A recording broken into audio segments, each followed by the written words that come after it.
want to tell you about a wonderful woman who was a missionary in a Christian church in Lima, Ohio. Her name was Rhonda years ago. She was a shy, sensitive, giving, loving, pure-hearted person, and we connected because I think we have a lot in common, honestly. She was trusting, naive, almost childlike.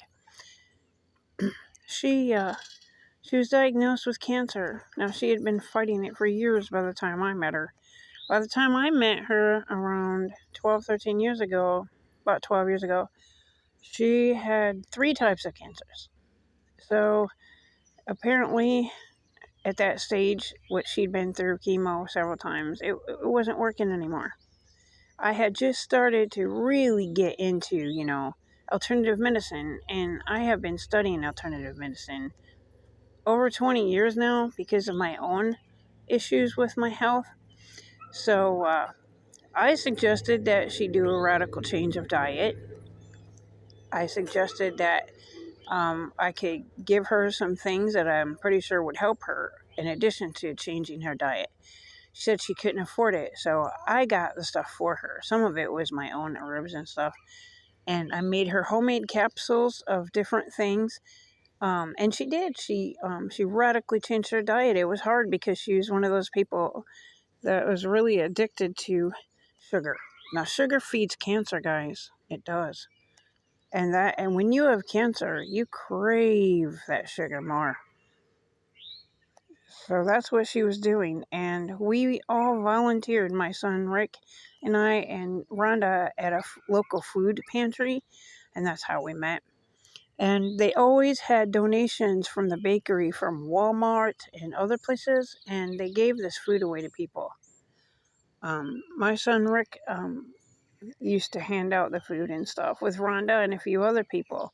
This place ran on virtually no money except the little bit of money that the people that worked there put into it and hard work and effort.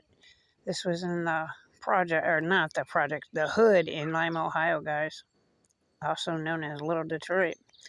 So anyway, that's how we met, and she was also always surrounded by that sugary, stuff. Oh, that gooey, cinnamony, sugary stuff with the white frosting. And so, yeah. So her diet, it was hard for her to change her diet. And her whole family was overweight and ate like that, to be honest. So, I mean, I'm not going to say I didn't struggle with that stuff, and I still do sometimes, but we all have. And because I have too, So anyway, I think I got those demons beat now for a while, but hey, it rears its ugly head sometimes. So anyway, Rhonda did it. She did it. She cut it all out. She stopped drinking the sodas, pop. We call it up north pop. In the south, they call it soda. And she did it. And do you know that after a few months' time, oh, by the way, she talked to her oncologist and said, hey, my friend suggests this and this and this. He said, it can't hurt. That's what he said. Okay, it can't hurt but to try. Well, after she got stunning results and felt like a new person, she lost weight because she still had that weight on despite having 3 different types of cancer. One was tongue cancer, by the way.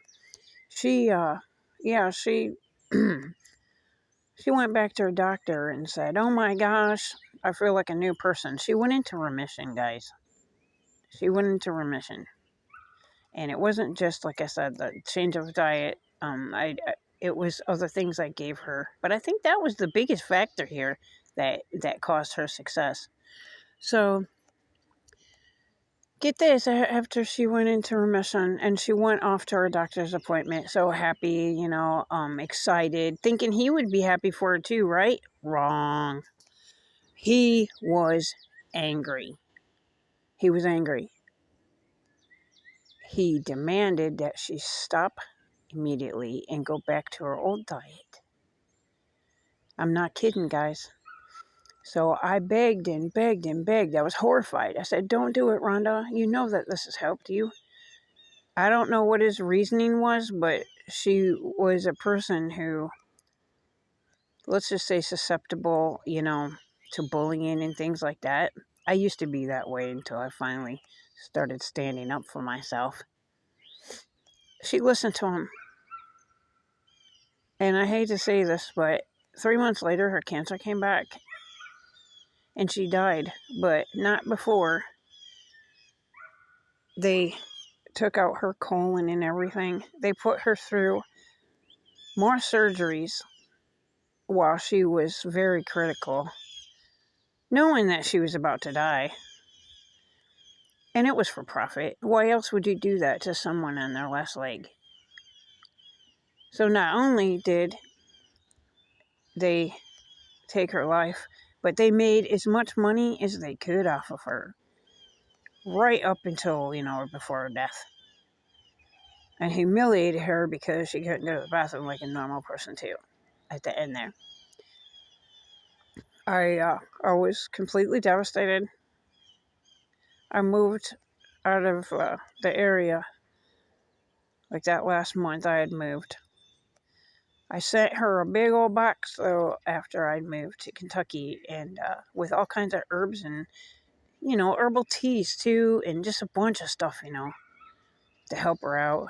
Some healthy little snack stuff and all kinds of stuff. That box came back to me.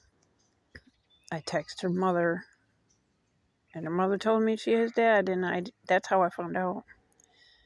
And that box sat there, and I just cried and cried. And that box sat there in my house for a very long time. I didn't want to touch it. So, if you think that your doctors have your best interest in mind, if you have cancer, you might want to rethink that. Now, I know somebody who went through traditional chemo and stuff and ended up with good results. Just to be fair now, she's still cancer-free. It's been some years, which is, honestly, that's very rare.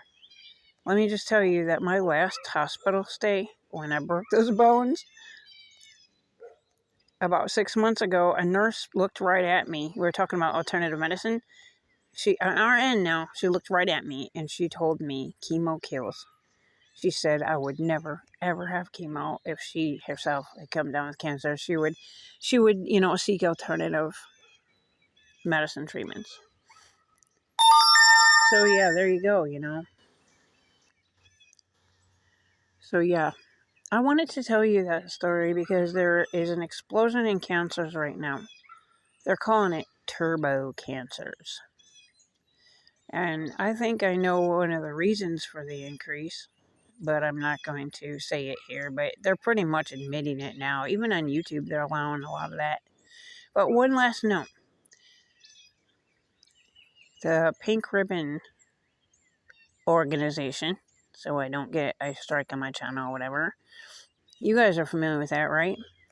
Well, they did a like a little parade thing for Rhonda in her honor, and everybody was wearing this is back then, when after her death, everyone was wearing, the pink shirts and blah blah blah. Well, on the Facebook post about it, I was already in Kentucky by then. I made some comments that they didn't like because I said the truth. I said the Pink Ribbon Foundation, which I'm not going to say the name of, they give money to Planned Parenthood, a lot of money. If you look into their organization, very, very little money, and I'm talking little, goes to actual research. So you might want to think about that also. Honestly, almost all those big organizations, nonprofits, that's how they are. The CEO lives like a king. He makes literally millions of dollars.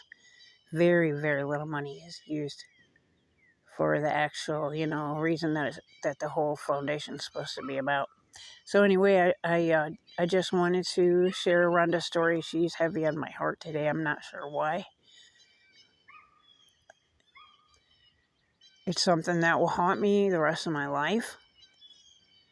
And if I just wonder sometimes if she would still be here, if it weren't for that, if she didn't listen to her doctor. I don't know how those people live with themselves. I believe now that most doctors are narcissists.